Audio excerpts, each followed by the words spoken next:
Okay, let's open a word of prayer. Lord, thank you for this day. We pray that you'll bless our time together. As we look at some difficult topics, pray that you will help us to put to use the information that we share today. Bless us today in Jesus' name, amen. Well, sorry for the little bit of a late start. As you know, there's always a lot of things going on. So today I'm going to call this Operation Disinformation. We live at a very unique time. So let me just give you a little bit of a heads up what I'm going to be doing this week. You can get us, by the way, on different platforms. We're on YouTube. I saw another friend of mine who has a YouTube channel. They just finally said, we're done with it. It's just not worth the hassle anymore. And it's Michael Lake. He's leaving YouTube. I'll be on, I think I'm doing a show with him and Mike Spalding a week from tomorrow on the 14th. That's sometime in the afternoon, 3 or 4 o'clock. Then, so he's just moving to Rumble. A lot of people are moving to their own apps. YouTube's come out with some more restrictions this week about things that you can't talk about, even though they have nothing to do with the United States. But it's part of this big control thing, and and that's why I'm calling this Operation Disinformation. But you can get us on YouTube for right now. You can also get us on Rumble at Real FBC. That's all one word, Real FBC. And we've been getting more views there, so that's good. Sometimes, for me personally, on my phone, Rumble just does not work that well. I get a lot of something went wrong messages when I'm trying to watch something. I think there's a couple other platforms we're on. We're also on RTN TV. That's usually uploaded on Sunday. And you can also follow us. We stream this live on Facebook, on the Fellowship Bible Chapel Facebook page. Also at our app, Fellowship Bible Chapel. You can get that. And I think at some point there's a number of topics that I just don't talk about because of the YouTube thing, and we want to keep our sermons and Bible teachings up on YouTube, so I avoid those. I usually stream live during the week when I do a midweek update to YouTube, just because I haven't figured out the whole Rumble and app thing yet. I'm working on it, and we're still trying to get an audio podcast up. We're going to try to get that done in the next week or two. I will also Thursday morning at 10 a.m. Eastern Time. Remember, the time changed. I saw a thing about, how do you change time here, and it said your phone, it'll do it automatically. Your microwave and oven, just forget about it and learn to live with it till the time changes back again in the spring. And I forget what I was talking about. What was I talking about? Oh, Thursday with David Fiorazzo on Stand Up for the Truth, Q95FM.com, Q95FM.com. And we will talk about the elections, and because that's one of the things we're going to talk about. But again, some of the things we talk about, this is sort of the grid that I use. Everything seems to be happening at the same time. But there's also a logistics component, and I've talked a lot about that, particularly with the Israeli gas. Some are of the view that this is the hook on the jaw that will bring Russia, or the people that come, maybe Russia, could be Russia, looks like Russia, from the north, to drag them in, because Russia wants Israeli gas. Now Russia has, 400 times the amount of gas that Israel does on Israel's best day, at least that we know of so far. But the problem with the Israeli gas is there's just not a good logistical way to get it to Europe right now. They are sending some to Egypt where it's liquefied and shipped by tanker to Europe, but Europe doesn't have enough facilities to offload the gas. They have ships backing up there. So that's a logistical thing. Same way we always talk about Ezekiel 38:39 war, and I think that's a little bit further off just because of the logistical thing. Russia has not done well in Ukraine. And to think that Russia's going to magically turn everything around, and they have supply chain issues, supply issues, logistical issues in Ukraine, add 1,000 miles to that. I mean, they border on Ukraine, but add 1,000 miles and some of the tallest mountains on Earth in the Caucasus, it's very difficult to do. And Russia does not have a good naval shipping system to transport things. And most of their transport for troops is by rail. And they don't really have a rail connection to the Middle East. So now it's possible they could develop something with Iran, and they've been working on that. But again, it's not that I don't think these things are going to happen. I think we have to look at the logistical aspect. And then, as I always say in Daniel chapter 12, verse 4, you'll get this understanding. And I mentioned this, maybe I'll come back to this one. 2 Timothy chapter 3, we talked about this last week with this whole LGBTQ transgender thing and all these things. And people believe these myths that, like you're not what you're born, and you can change that. And you can change that and still have children. I mean, there's just all these lies that people are taught and they believe. And I think the fact that so many of them are happening at the same time is an indication that it's going to be difficult. So let me look at a few things. I'm going to look at some economic things. I'm going to look at some political things. We'll look at a little bit about Ukraine, Israeli elections, and a few things like that, and then we'll be out of here before this evening. It won't be that long. So here's a thing. The real estate market has been very good for people, but it's not doing well right now. This is a big article in the real estate section of this morning's New York Times, and that it's worse than you imagine. I was talking to someone, and I'm going to apologize if I've talked about this before, because when I do a midweek update, it's always interesting. People write to me and say, hey, you really need to talk about this. And I'm like, well, I talked about that last Sunday. So I know you didn't listen. But then again, I need to be gracious and do that. And because sometimes I say, I think I talked about that, but I don't remember. So if I don't remember what I talked about, I can't expect you to remember what I talked about. So we'll all get through everything eventually. And we have an attorney, and having to talk about it as if it's going to matter at that point in time anyway. But was talking to someone this week, I think someone called who listens to the update, mentioned that they had a adult child that worked in the oil industry. And in the city where this person worked, this is one of the major oil companies, I won't name the name. They had a 20-story building that was occupied by their people, and just this one city. After COVID and the lockdowns and everything, they had got that down to less than 2 floors out of 20. Now, so have done a lot of commercial real estate, legal work over the years, foreclosures, workouts, that sort of thing. So I know a little bit about the market. I can tell you that kind of demand destruction, and I don't know how else to describe it, across the board, just as a general rule, demand for office space and that type of thing is down 30%. But because of the way the banking rules have allowed companies to get away with it, banks and others, that's not been priced into the market. So when you see a major oil company in one city, they go from 20 floors to 2. I could take you down. I know where there are major law firms that used to have 2 floors of some of the big buildings in downtown Columbus. They have less than half a floor now. That's not been priced into the market. And at some point, it's going to hit. I do not know when. I talk to my banking friends about it all the time, and they're sort of surprised that it has not hit. And now it's hitting the home markets as well. As demand goes down, prices are going down.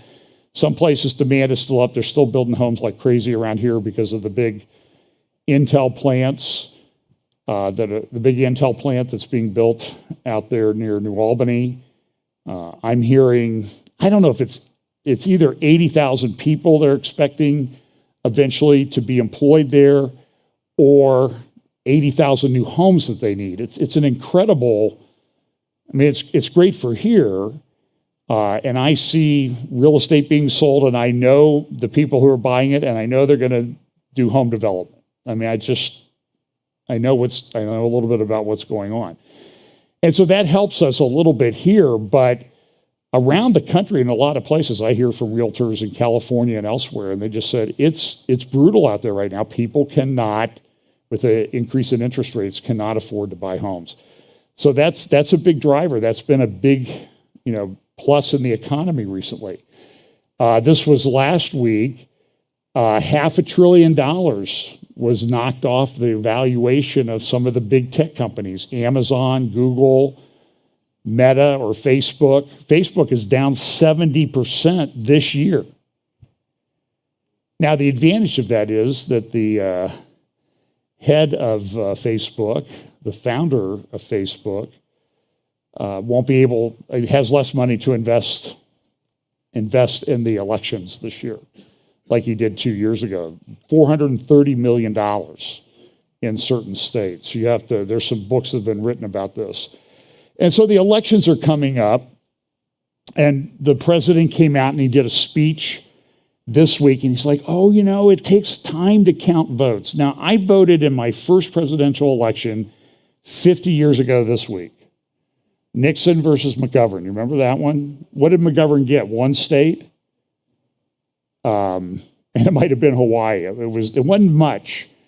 He was just literally destroyed in the election. And this was in the middle of the Vietnam War, and we're going to stay in Vietnam. And I had a pretty high draft number in 1972. But then the draft stopped shortly after the election. So this is just, but now everybody's coming out. So the other morning I get up and I pop open my Twitter account, and there it is. It takes time to count all of the votes. Now, I don't remember this in my lifetime, taking a lot of time to count the votes. Who was it? Hugh Hewitt, I think, wrote a book. He said, you need to win beyond the margin of cheat. And I think that was pretty accurate. And so here comes the complaint was they just kept counting votes. Remember that 2 years ago? And now the president comes out and says, it's going to take time. You got to get all those mail-in ballots and everything in. It takes time to count them.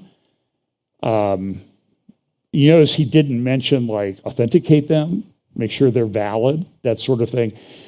So we're 2 days away, less than 2 days away now from the voting. I voted early.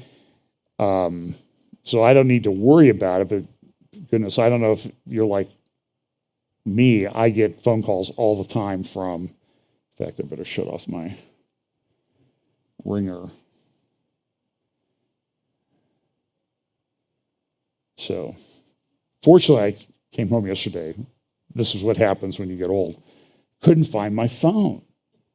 Came home from playing golf, and I'm like, where's my phone? Where's my phone? So Pam dialed it, and somehow I'd thrown it in the washing machine with my golf towel or something. So it was in there ringing. So, hey, stuff happens.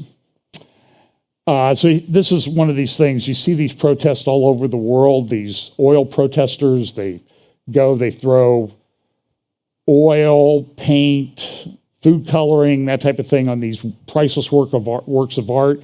Then they glue themselves to the wall.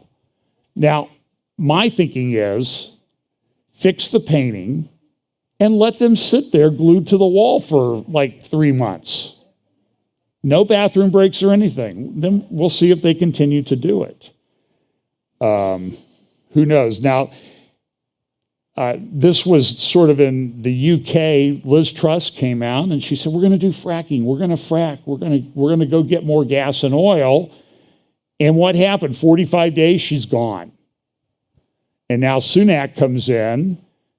who is a Hindu, and they even have the Church of England is celebrating Diwali, which I guess is a Hindu holiday. The Archbishop of Canterbury was celebrating Diwali. I thought the Church of England gave at least lip service to being a Christian denomination, but I've talked about this a lot over the years, the incorporation of Eastern mysticism and that type of thing into evangelicalism. It's a problem. So here Sunak comes in and he's like, okay, we're done with fracking. So I sort of think that there were some people that were a little bit upset with Liz Truss, even though, I don't live there, so I wasn't a huge fan of hers, but they got what they wanted, no fracking. We'll talk a little bit more about the environmental thing. And this kind of goes a little bit to the disinformation thing that we're in. So you hear all these things. I'll just to back up a second and remind you. Last year, and I'm preparing a longer talk on this for a conference I'm doing in Canada in late April, early May next year in Calgary, Last Days Bible Conference. The last year, it was last July, the FBI tweeted out that they were going after domestic terrorists, white supremacists. And what they did was I recognized the picture in the tweet. It was the picture, showed planes that were getting ready to fly into buildings. They took it from the Muslim terrorist PDF that they'd put out about 2019. And now they're saying it applies to domestic people. Now, I haven't seen anybody flying any airplanes into anything. I haven't seen anybody driving anything into anything that would be on the political right. So it's just, but the whole thing is a psychological operation to get you to think that everybody that disagrees with us is a terrorist. And it's, in my view, it's criminal.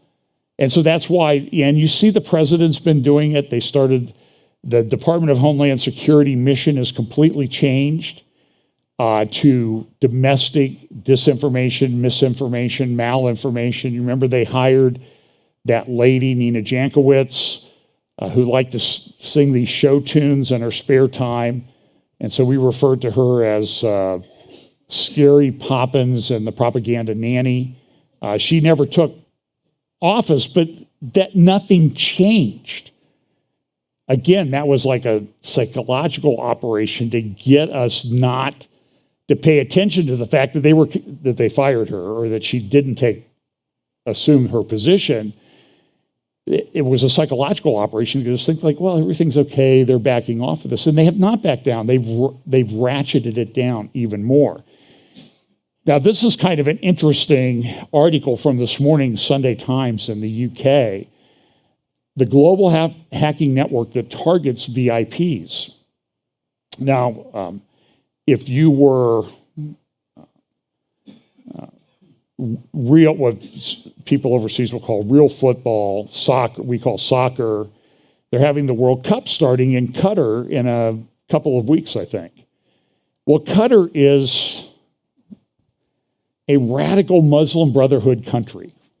I mean, it's not free. And there's article after article that's out about how badly they treat their workers. And if someone is of a certain sexual persuasion, it's brutal. It's way beyond anything that happens here in the United States. Even though they would let you believe that it happens that way in the United States, it doesn't happen that way in the United States. But they're using an Indian gang, using Qatar to go after people who have criticized Qatar. So I'll probably get hacked now if Qatar cares. And it's a Muslim Brotherhood-oriented place. So when you see the head of Hamas in Gaza, he lives in Qatar. You know, the guy that has the perfectly groomed beard. His last name begins with an N. Can't remember it right off the top of my head. I can't remember where I put my phone, so I'm not going to remember this guy's name. But this guy must be in a barber's chair every day getting this thing groomed. I mean, there's just no way that he's not. Well, he lives in Qatar. He doesn't live in Gaza. He lives in Qatar. Occasionally he'll go visit people, Hezbollah up in Lebanon and that type of thing, compatriots. He'll go to Iran. But he's rarely, it's probably been years since he's been in Gaza, to my knowledge. But so what Qatar's doing is they're going after people that are criticizing them for bad work conditions and that type of thing. Listen to what this article says. It says this: private investigators linked to the City of London. And that's kind of an interesting entity, the City of London. It's like separate and apart from London. Are using an India-based computer hacking gang to target British businesses, government officials, and journalists. The Sunday Times and the Bureau of Investigative Journalism have been given access to the gang's database, which reveals the extraordinary scale of the attacks. It shows that the criminals targeted the private email accounts of more than 100 victims on behalf of investigators working for autocratic states, British lawyers, and their wealthy clients. Critics of Qatar, who threatened to expose wrongdoing by the Gulf state in the run-up to this month's World Cup, were among those hacked. It is the first time the inner workings of a major hack-for-hire gang have been leaked to the media, and it reveals multiple criminal conspiracies. Some of the hackers' clients are private investigators used by big law firms with bases in the City of London. Now listen, the UK, the Times of London, is not a right-wing publication by any stretch of the imagination. I like it just because it gives me a lot of information that I can sift through and go find other sources. But listen to this. The commissioning of hacking is a criminal offense punishable with a maximum sentence of 10 years in jail in Britain. The Metropolitan Police was tipped off about the allegations regarding Qatar in October last year, yet chose not to take any action. David Davis, the former cabinet minister, said that the force should reopen its investigation into the cyber attacks against British citizens. Davis said the investigation exposed how London has become the global center of hacking. He added, it paints a grim picture of a network of criminal hackers that threatens justice and privacy here in the UK and abroad. And what you're going to find when you look into this, if you read this article, you'll find that Middle Eastern countries are involved in this, like United Arab Emirates. And we think, oh, well, they've got this big, beautiful commercial city. They're all about freedom. They're part of the Abraham Accords. So what are we worried about, right?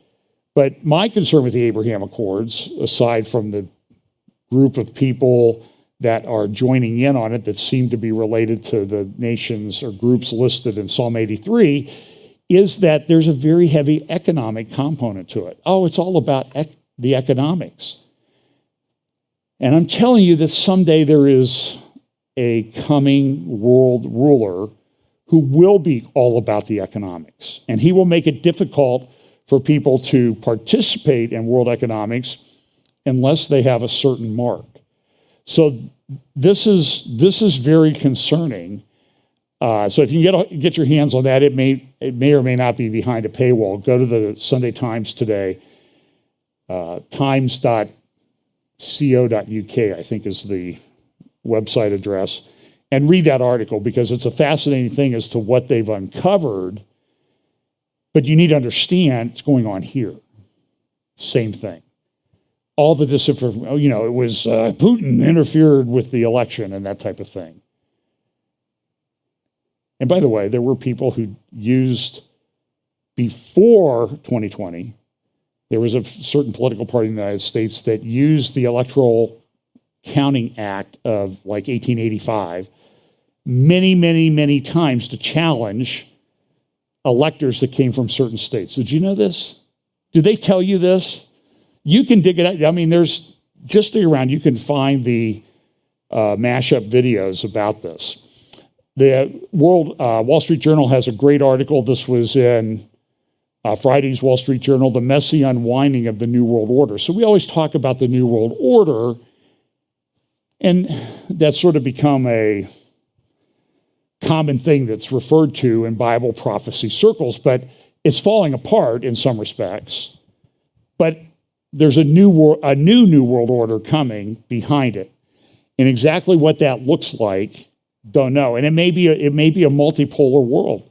It may be a regional world. I was mentioning to someone yesterday, my friend Bill Koenig has written a book, Eye to Eye, and John McTernan wrote a book, and Bill and John McTernan wrote a book. Bill Koenig and John McTernan wrote a book before that about how when we, as the United States, try to divide the land of Israel or push for the division of the land of Israel, stuff happens here in the United States. The most famous one being when Bush 41 was in Madrid for a peace conference, a Madrid conference to help divide up the land of Israel or direct the dividing up of the land of Israel. That day, the perfect storm, the one that led to the movie, The Perfect Storm, 100-foot waves, a cold water hurricane that went backwards from the usual direction, just about destroyed the Bush family compound in Kennebunkport, Maine. It happens all the time. Katrina happened when we were pushing Israel out of Gaza, pushing Israel to get out of Gaza, abandon Gaza. It happens over and over again. It was interesting when I was working once. I was in D.C. It was on September 13th and 14th, 1993. On September 13th, 1993, they had a big meeting on the White House lawn. 3,000 people, that's kind of an interesting number, 3,000 witnesses, were there at the White House for the signing of the Oslo Accords. Remember, that's where Bill Clinton pushed Rabin and Arafat to shake hands. And that was to divide up the land of Israel. That was a beginning of a process. It's very interesting. I didn't think of it till yesterday. The next morning, I got done early, and I thought, well, I'm going to go down to the House office building, and I'm going to go to the opening. I'm kind of geeky this way. Go to the hearings on NAFTA, North American Free Trade Agreement. That was the next morning.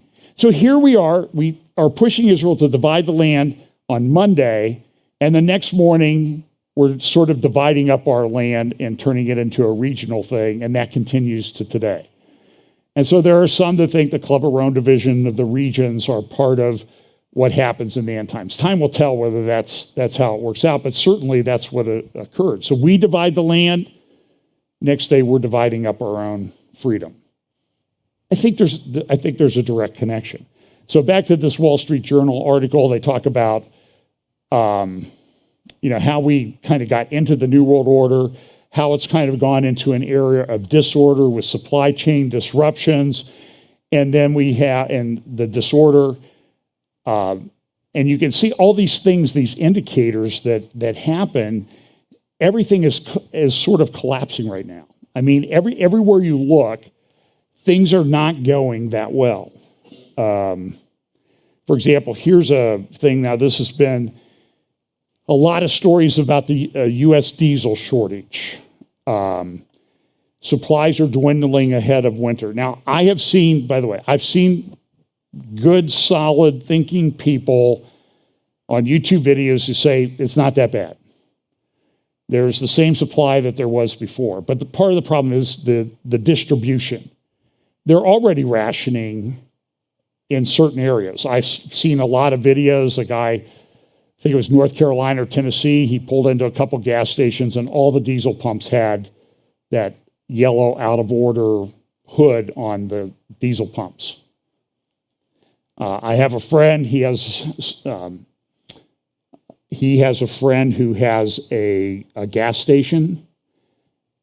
It's not a branded gas station, but he gets his diesel fuel from a big refinery. I won't say the name.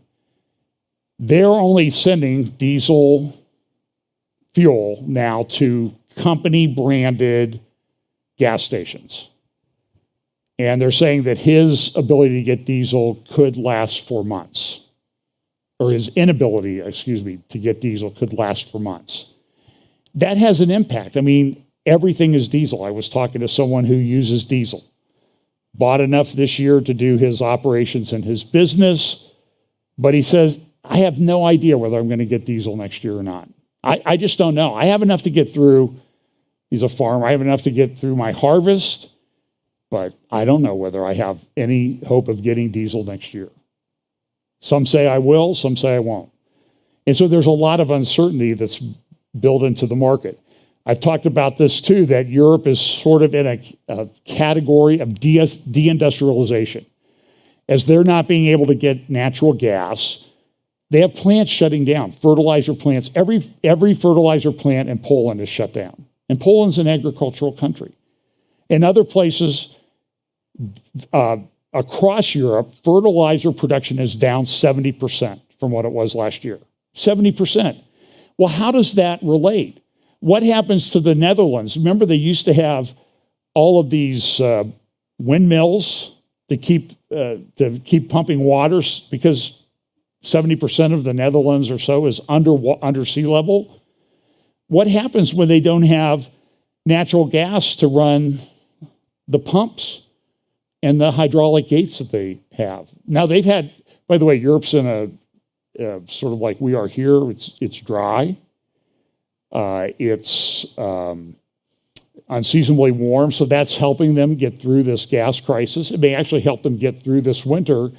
But then everybody I'm reading says, what about next winter?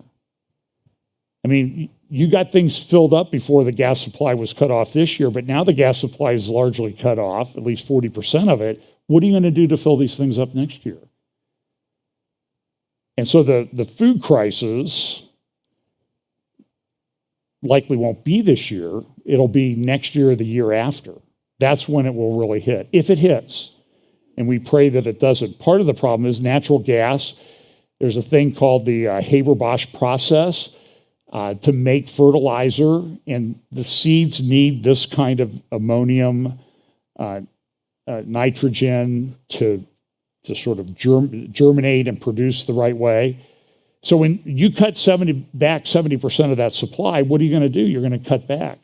Then only countries that can afford the higher prices, because there's supply and demand, there's less supply, prices go up. Because the demand stays. Most people I know eat about every day, sometimes more. Even the people who are doing intermittent fasting eat every day. But what happens when this food supply is cut in half?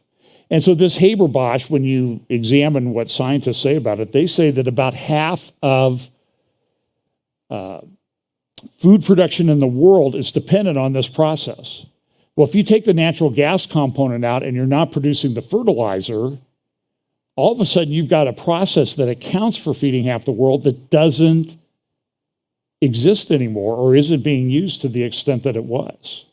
And when you start running those numbers, because it leads to famine, and we know what famines lead to, you're talking stuff that sounds a lot like what you read about in the book of Revelation. Worldwide famine and that sort of thing. So we're coming up on the elections. So this is the, and so everywhere you look, this is from the Financial Times. Biden must tackle media and voters' concerns to safeguard democracy. Everything is, we've got to protect democracy. Now, I've got a few clips of things here because I think this fits all together. And it's like, they're going to vote to destroy democracy. Well, wait a minute. You vote in democracy, so how do you're voting? And so this narrative is going on, and you're seeing the parallel narrative in Israel right now, because, and I'll talk about the Israeli elections in a minute, it works. And so here's from the Times of London today. U.S. democracy itself is on the ballot in these momentous midterms. Defeated Bolsonaro, brooded and plotted for 2 days, and may yet have designs on clinging to power. But you're not allowed to talk about that election. So I'm not talking about that election. You can go find it and read about it. Here's an editorial from this morning's New York Times. Political violence is threatening our democracy. Now, I've been around. I have not seen it. I mean, if you have, let me know.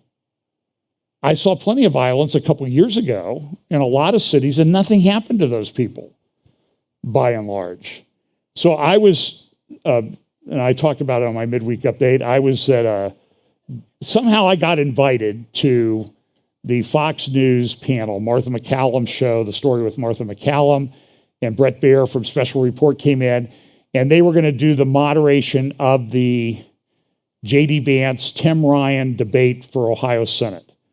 And so I signed up for the debate, and then I get an email from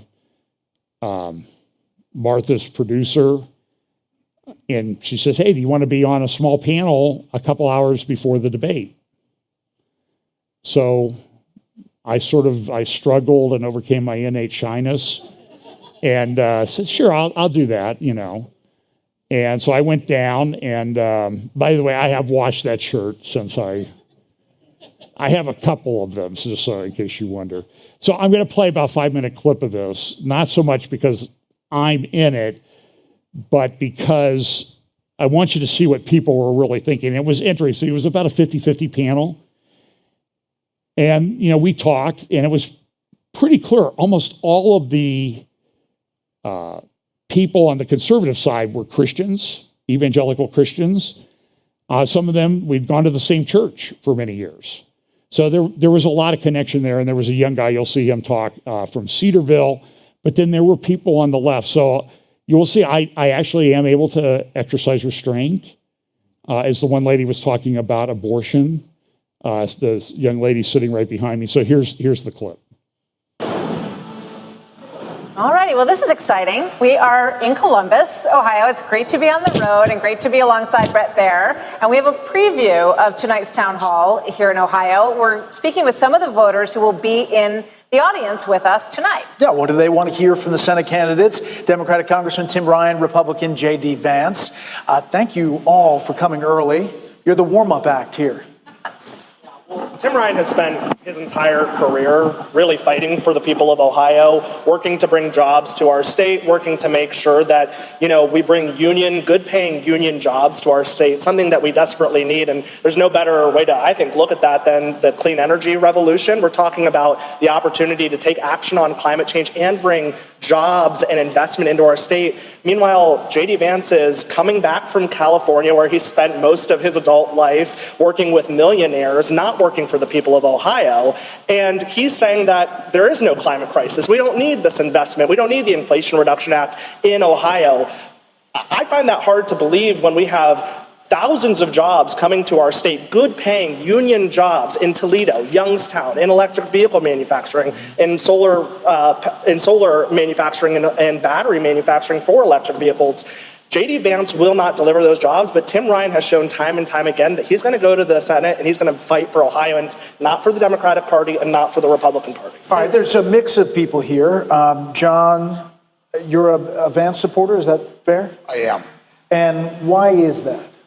I think that one of the things that I'm concerned about is what we've seen under what I call the Biden administration, because of the influence of the first 2 terms of Obama, is really what has been kind of a controlled destruction of large parts of our economy, first with the shutdowns under COVID, and then with the rules that were enacted the day that Joe Biden came into office to shut down drilling, fracking, and that type of thing. And now we have a major energy crisis around the world, and that's leading to a food crisis. We are in serious, serious trouble. So when I look at the 2 candidates, I know Tim Ryan won't help, but I think J.D. Vance will. How many of you would like to see more fracking in Ohio, more tapping into the natural gas resources? 1, 2, 3, 4, maybe. And you agree? Half. You know, so tell me a little bit about why you think that fracking is needed at this point. Go ahead.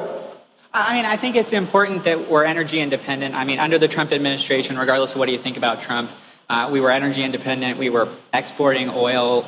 Gas prices were low. I mean, $1.50 lower. I keep track of how much gas I purchased.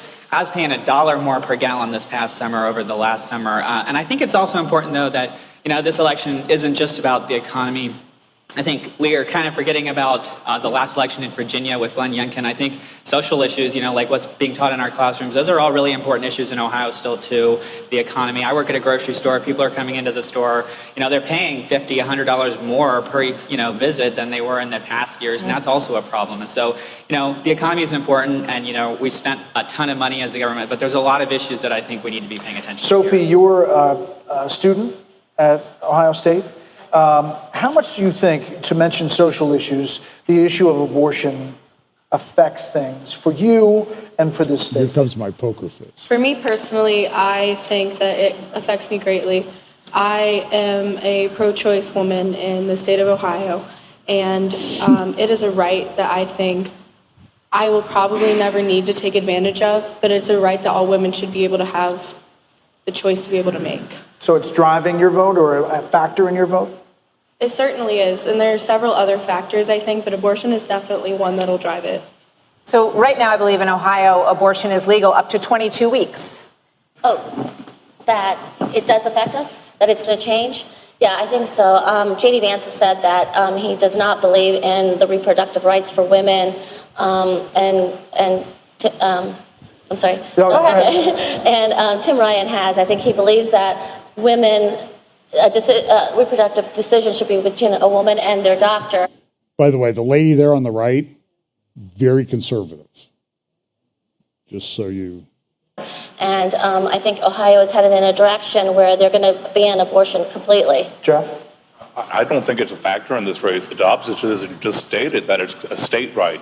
J.D. Vance, being a senator, is not a policy you could affect from that. It's just a state issue that goes to the state legislature and the state senate. So I don't think this election for the Senate impacts it. You look like you'd like to say something, ma'am. Go ahead. I'm a woman living in Ohio, and Lived about the 2 blocks suppression away for of 30 women years. and our bodily autonomy and reproductive freedom has large repercussions in our state. Economically, socially, we need women's health care, and this is 2022. We have the medical knowledge, we have the science, we have the equipment to save people and babies, and we are now not allowed to use them. We're going to talk about this tonight, I promise you, because I can tell that it's important to a lot of you. Hey, now listen, the Cedarville student, he got cornered by a bunch of these people till he was rescued. They were talking about abortion. They believe outright lies. They are not based on science. I'm sorry. These people are on a different planet. Now, I was going to read a passage from Matthew that talked about the wheat and tares growing together until the Lord comes for judgment. And I gave a concrete example of that. So here is a picture of last Sunday at Potter's House Church in Dallas, Texas, Pastor T.D. Jakes with Beto O'Rourke. He is a radical abortion supporter. And T.D. Jakes runs around with evangelicals or so-called evangelicals. This guy is woke. He is a wolf, and his sheep need to be rescued from him. Here's Beto O'Rourke a few years ago when he was running for president. He's asked a question about late-term abortion. And that always gets them. They're ready to, if it comes about late in the term, do a C-section. They do those all the time, right? And save the baby. They don't care about life. They are lying.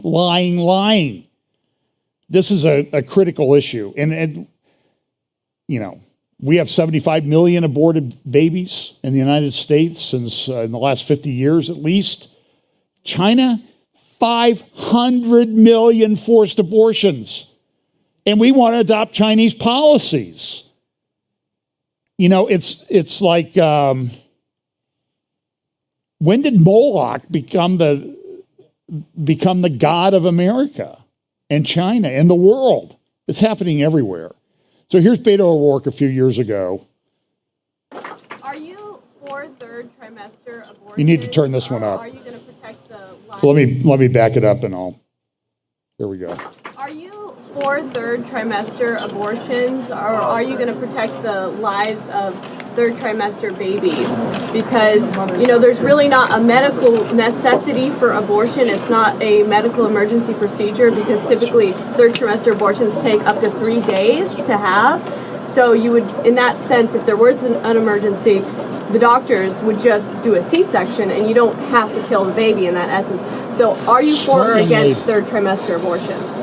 So the question is about abortion and reproductive rights. And my answer to you is that should be a decision that the woman makes about her own body. I trust her. Okay. And that's what some of these ladies, 3 of the ladies on that panel that I was on the other day said. Let the woman decide. So last Sunday, let's go to another church, another wolf pastors is Creflo Dollar at World Changers Church in Atlanta, Georgia. And here's what happened at his church last Sunday. Thank you so much for being here. Right before you take your seat, I just want to say this because I want to see how it sounds. Governor Stacey Abrams just walked in. And so glad to see you again. So, yes, you already know. Yes, ma'am.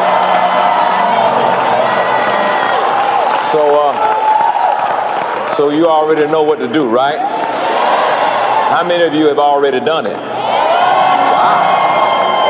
That's big time. Make it happen. Do what you got to do, and we're honored to have you here with us this morning. Amen. Stacey Abrams has claimed that an election years ago was stolen from her. She just lost the court case, by the way. Do they ever call her an election denier? Ever? I see her on MSNBC all the time. She writes soft porn novels. You know, those romance novels for women? I've heard some of it read that you could read on the air. Tucker Carlson read them. It's unbelievable. And she goes to a church and she's praised by this guy supposedly repented of all the word faith stuff he'd been teaching over the years. You believe that now? Do you believe he repented? What's the evidence? What's the proof? Here's Stacey Abrams on a panel a couple months ago talking about heartbeat bills. You may need to turn this one up because the sound's not that good. There is no such thing as a heartbeat at 6 weeks. It is a manufactured sound designed to convince people that men have the right to take control of a woman's body away from her. Okay, so do you hear? So to translate what she said, the heartbeat. You've seen the videos of the heartbeat. You've heard the sounds of the heartbeat. She said that's made up by men so they can stop women from having abortions, to keep them oppressed. She is, well, you know how I feel. Here's what she talked about. Here's her view on abortion from the debate that she had with Jeff Kemp last week. Leader Abrams, if I may, to be fair, with the question for you was, while polls show a majority of Georgians do support access to abortion rights, most also support some limits on it. What limits would you be okay with if you were governor? Absolutely. As I have said, abortion is a medical choice. And as such, it should be that a woman has the ability to make a decision until viability. And that decision about viability should not impact her life or her health. That is a decision that should be made between a doctor and a woman as a medical choice. I said that on Fox. I said that on CNN. I said it on The View. I said it to Teen Vogue. I said it to Elle Magazine. I think anywhere you look, I've said it again and again. And it is willful ignorance or misleading lies that change what I've said. But what I've also always said is that there should not be arbitrary timelines set by men who do not understand biology. This is a law that tells women they have to make a decision about their pregnancy before they know they're pregnant. And in a state with 82 counties without an OBGYN, in a state where women are denied health care, when 1 out of every 5 women does not have access to medical insurance, it is a terribly dangerous. Okay, I can't take any more of that. Okay, this is a bill that was introduced in the House last year, H.R. 619. Here's what the bill says it's going to do. To amend Title 18 United States Code to prohibit a healthcare practitioner from failing to exercise the proper degree of care in the case of a child who survives an abortion or attempted abortion. It's called the Born Alive Act. It failed. It failed because the Democratic Party will not support it, and a lot of Republicans do. So vote against all of them. Get rid of them. There is a just God. And this raises the whole issue of imprecatory prayers. So maybe it's time to pray, save them or get rid of them, Lord. I hate to say that, but I'm just telling you is that this is a stain on our country that it's allowed. You know, we like Elon Musk in some ways. He's buying Twitter, but this guy is a radical new ager. He wants to put a neural chip in your brain to link it to the internet, that type of thing. Here's a picture of him. This is just from this week, his Halloween costume. It's the head of Baphomet with an upside down cross. So don't get too excited about him. He's going in, he's firing people. I don't know if they've set up crying rooms in San Francisco near headquarters for people that are getting canned. And he's cutting like half the staff. Unfortunately, he's not cutting a lot of the people that were doing content suppression and banning a lot of people. John Fetterman, who cannot function without a machine. He's like the first cyborg. I'm concerned about this. This guy has major problems. And I'm no fan of the guy that's running against him. But at least he's functioning. So here he is announcing the presence of a former president, Barack H. Obama, at his rally in Pennsylvania yesterday. And watch, this is kind of interesting. I'm proud to be standing with a president that is 100% sedition-free.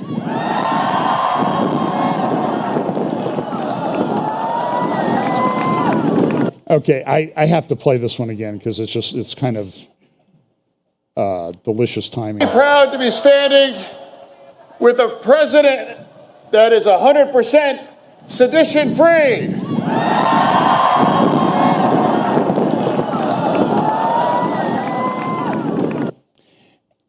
By the way, Doug Mastriano, the Republican candidate, was speaking at a rally later, and a full rainbow appeared behind him. I don't know. So here's the last little bit of the Fox panel, and this kind of leads into my next little portion. Before we say goodbye, I'm going to ask our great group here one more question. So raise your hands if you believe that inflation is the most important issue to you. About 5 or 6. Is crime the most important issue to you? No. What's the most important issue to you? Shout it out. The direction of the country, the control by the left of disinformation, big tech, and government working together to censor people who have a different opinion. This is un-American. Real quick. Okay. Enough of the plant, Tim Ryan Jr. there. So this is a great article. I don't have time to go into it. I'll talk about it more as I have time. Go to The Intercept, read this article. Leaked documents outline DHS plan, the Department of Homeland Security's plan to police disinformation. This is sort of where I got the title from today. And I didn't say that on Tuesday because I thought I would use it as a title today. So just to be clear about that, because it's something that really bothers me. And we are in a very, very difficult time. So if you go to this article, you'll find they have a lot of leaked documents that show that there was a collusion between DHS and big tech to censor people. And it's the whole thing, I guess the best thing I could say is it's out of control. So here is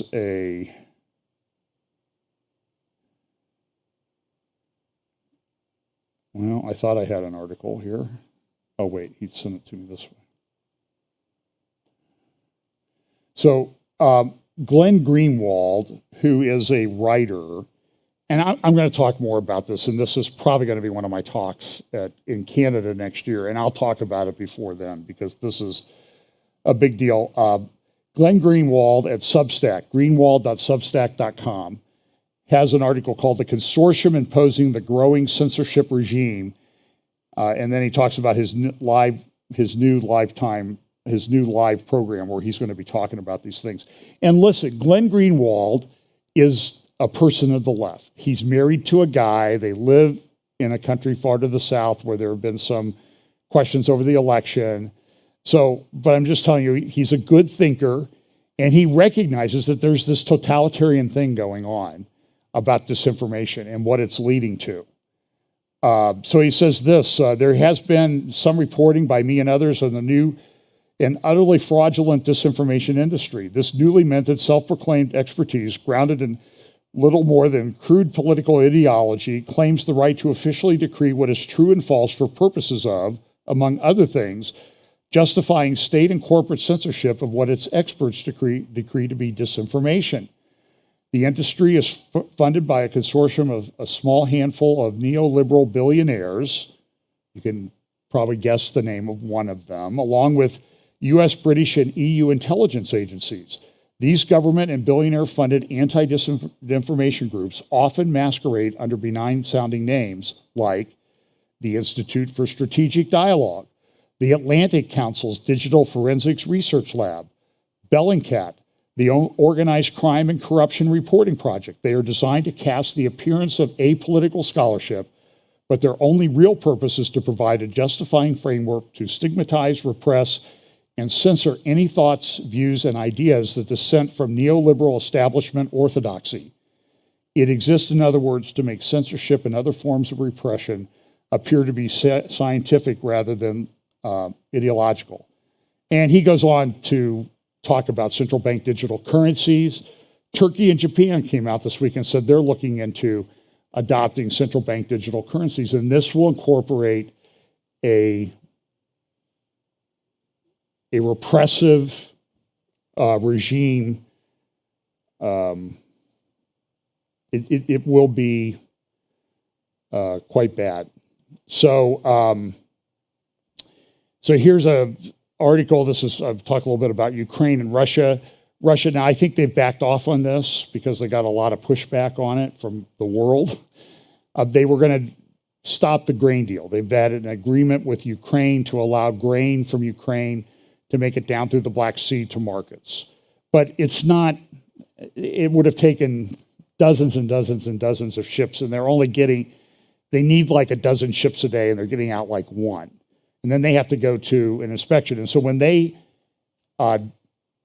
sort of dropped this, Ukraine came out and said, we have like 100 ships waiting to be inspected, and we have 90 that just finished. So this is a big deal to feeding the world. So this is the title, Russia's ditching of the Ukraine grain deal catastrophic for poor nations. The Kremlin's announcement surprised grain traders and analysts who, while doubtful that the deal would have been renewed beyond its mid-November endpoint, had not expected a sudden termination. We'll see a substantial spike in prices as a result, said the Black Sea consultant who was looking at this.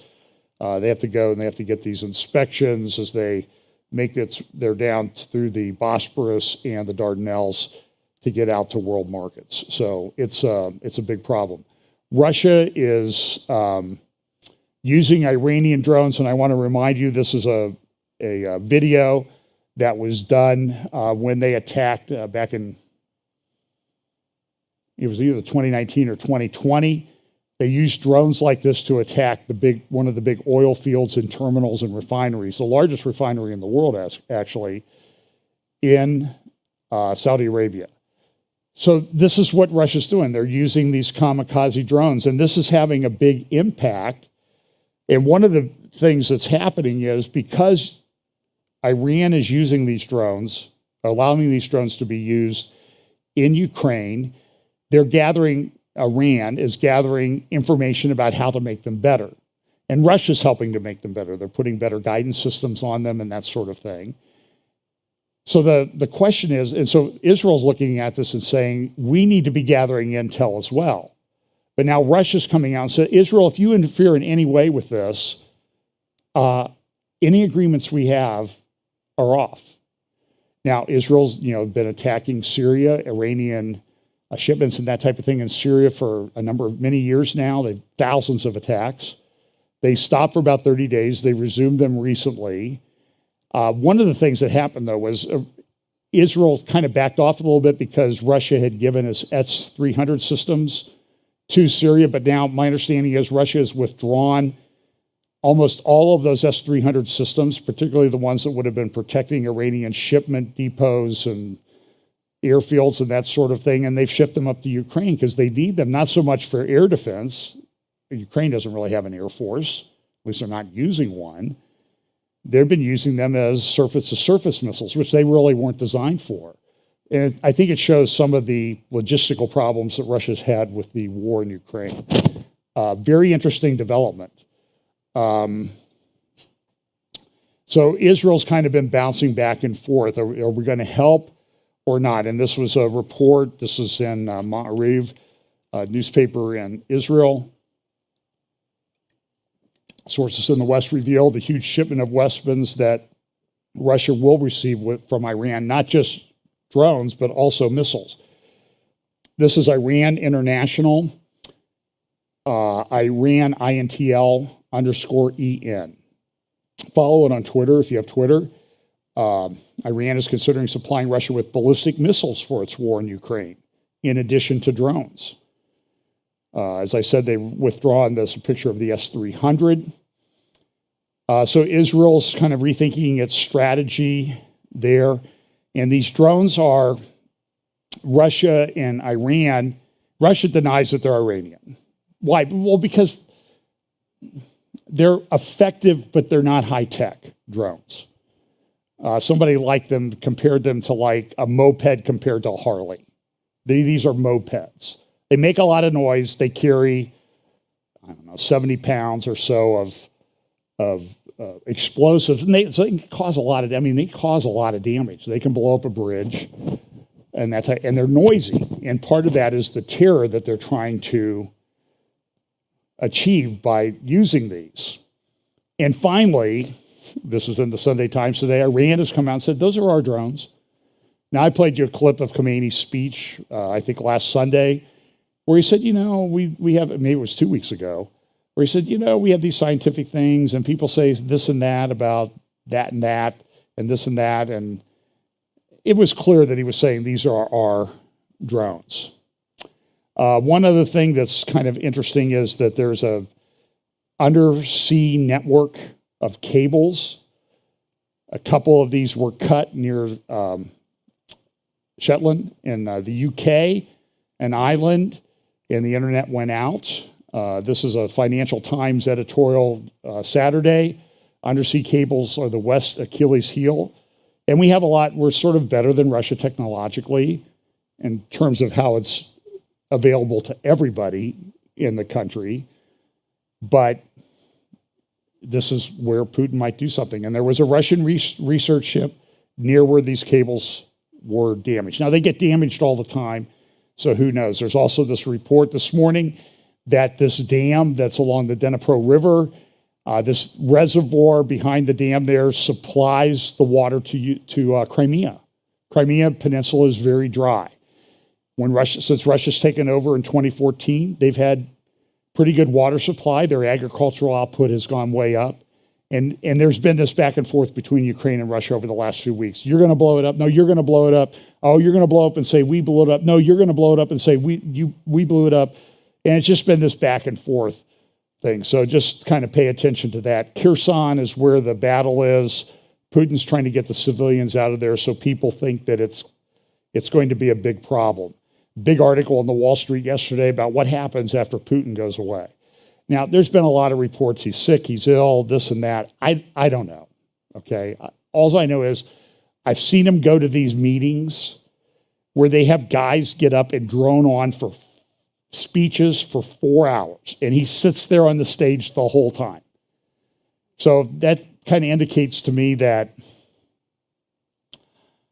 well, he's not drinking anything probably, but he's sitting there and he's engaged in the conversation. So I'm skeptical that he's seriously ill. It just doesn't seem to be, and especially now since he's got rid of that table that was about half the length of a football field where he used to meet with people. So here's a real quick thing. This is just a summary. I did a midweek update on this a little bit about the Israeli elections. This is the 5th election in 3 years. These were the polls ahead of time. So they're saying Likud could get maybe about 35. Yesh Atid, that's Yair Lapid, the caretaker prime minister. Right now, he could get 22. This was back in July. Then these polls came out in September, where they looked at all the polls and kind of averaged them. And you can see Likud had gone down to 31. Yesh Atid had gone up to 23.6. And the interesting thing is, in the elections that actually took place, this was exit polls. They said Likud would get 30. Yesh Atid would get 24. They're a left-wing party. They're very tied to the media. You need to understand what's going on in Israel, is that what Netanyahu did in this campaign, and I would highly recommend you go to Caroline Glick at JNS YouTube channel or podcast and get her podcast where she talked to Gaudi Taub about what happened in the election. And what Netanyahu did was he did not go to any of the mainstream outlets, the left-wing leaning mainstream media outlets. He only went to Channel 14, which is a relatively new internet only TV channel, which Yair Lapid and all the lefties in Israel have been trying to get shut down because it has, guess what? Election disinformation. Because it disagrees with us. And so they try to shut this down. So this was the exit polling, and it right then it looked like Netanyahu. So his parties, he would have Likud, Shas, United Torah Judaism, and the Religious Zionist Party. So that would be 14 and 7. That's 21. 10 would be 31, and 30 from Likud would be 61, which gets Netanyahu just over the thing. They have 120 seats. You need 61. But what happened was the final results came in, and I've had to change this slide about 6 times. But the Likud faction, they got 32, and they ended up with 64. And so, assuming he can get the coalition, they have the negotiations that will take place over the next month to 6 weeks. They'll form a government, and that government could last for 4 years. So everything to the right, those would be people in the Likud coalition. By the way, the 5 in white, that's an Arab party. They probably won't align with anybody. There's a tremendous amount of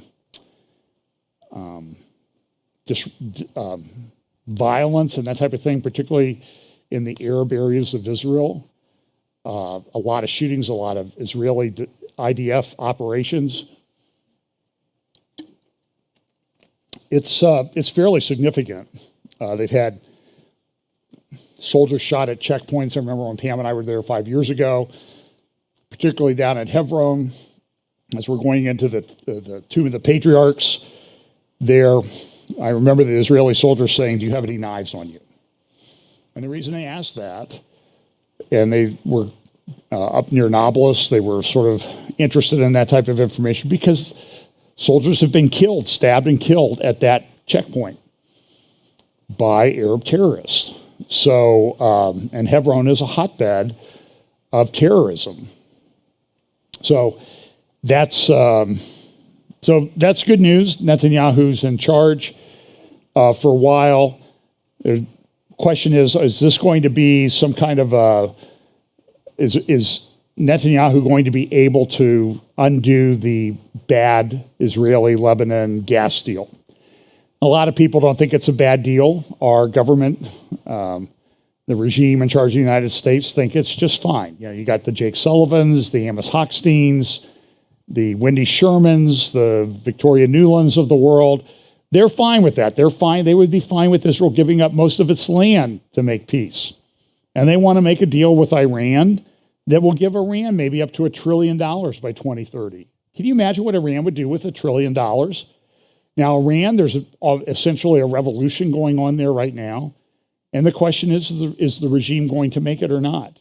So the thinking is that Netanyahu will try to undo this deal, but he won't until he gets reacclimated to the security apparatus, and he can do it without causing war with Hezbollah. And Hezbollah says this.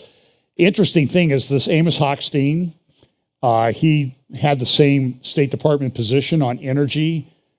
They call him, some places in Washington, they call him the energy whisperer because he seems to have the ear of the last president and the guy who's pretending to be president right now, probably running with the last president's direction, which is why I called it the Biden administration. And to which, when I said that, like I said, Martha McCallum's eyebrows shot up like, I can't believe you said that. And well, you shouldn't have been surprised. But so this guy, by the way, he's Jewish. He served in the IDF for 3 years. But he's trying to make this deal. There's also this article. Let's see. Where is this? Oh, it's in Haaretz today or Friday. That the negotiator for Lebanon is married to an entertainer who came to Israel and actually sang in Israel a song about how great Lebanon is and the resistance and that type of thing. And her husband is the main negotiator for Lebanon. So it's, they always seem to be related. The UN has a commission on inquiry, which has released a report. The Jerusalem Center for Public Affairs, Ambayevsky, wrote a great article about that, it's just a master, she said, it's a masterpiece of modern anti-Semitism. The UN General Assembly this week, in one of its meetings, they voted on a resolution, you see it there, C.177/L2, and it was about the risk of nuclear proliferation in the Middle East, but there's only one country who anybody thinks has nuclear weapons in the Middle East, it's Israel. And so the result of the vote was 152 in favor of making Israel give up its nuclear weapons, 5 against. Israel, the United States, Canada, interestingly enough, Micronesia, and Palau. So great test, take it home to your kids and say, hey, can you locate Micronesia and Palau on a map? So that was the end of that vote. And now they're having this big, this week, COP27. It's the Council of Peoples, I think is what COP stands for. They had COP26. Remember, that was where Prince Charles gave the speech in Glasgow, Scotland last fall, a year ago, where he said that, you know, we need a military-style campaign led by someone with trillions at his disposal. And so everybody's like, what did he really mean by that? And I played the clip of that. Don't have time to play it this morning. That's taking place in Sharm el-Sheikh. But look at the imagery of what they're doing. Do you see what that is there to the left of COP27? Here's a bigger picture of it. It's a sun god. This is a religion that they're using. Here's another logo, Sharm el-Sheikh. It's down on the down along the Gulf of Aqaba, and so they have all these things. Like, for example, they have this Earth Charter has like 10 commandments because it's a religion. Sunak is not going. Prince Charles is not going. I think he really would like to. Sunak has also said we're not going to move our embassy to Jerusalem. Things are not going to go well for the UK, I think, because they did that. A lot of things going on. Ukraine war and energy crisis will be big topics there. But one of the things that's going to make its appearance, this thing has been around for about 21 years now. It's called the Ark of Hope. And it has different panels. Now, do you understand? Was there another religion that had an ark? Okay, so this has water, air, spirit, fire, earth. This was made up by some lady in Vermont. And this is what the ark looks like, the different panels on it, representing different aspects of things. And spirit, and then I think this is the lid.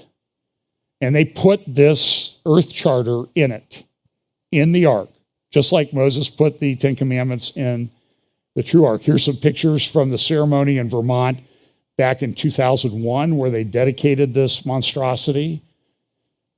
And you see them dancing around it, worshiping. I mean, this is a religion. Another thing that's happening, activists plead for water as largest wetland ecosystem in the Middle East dries rapidly. This has, excuse me, this has Bible prophecy implications because this is the wetlands is at the end of the Euphrates and Tigris rivers in Iraq. It's drying up. And I've talked about this for years. Because of reduced flows, Turkey has a bunch of dams. The water's not getting there. Drought has been happening. And so these people who live in the wetlands, they're farmers.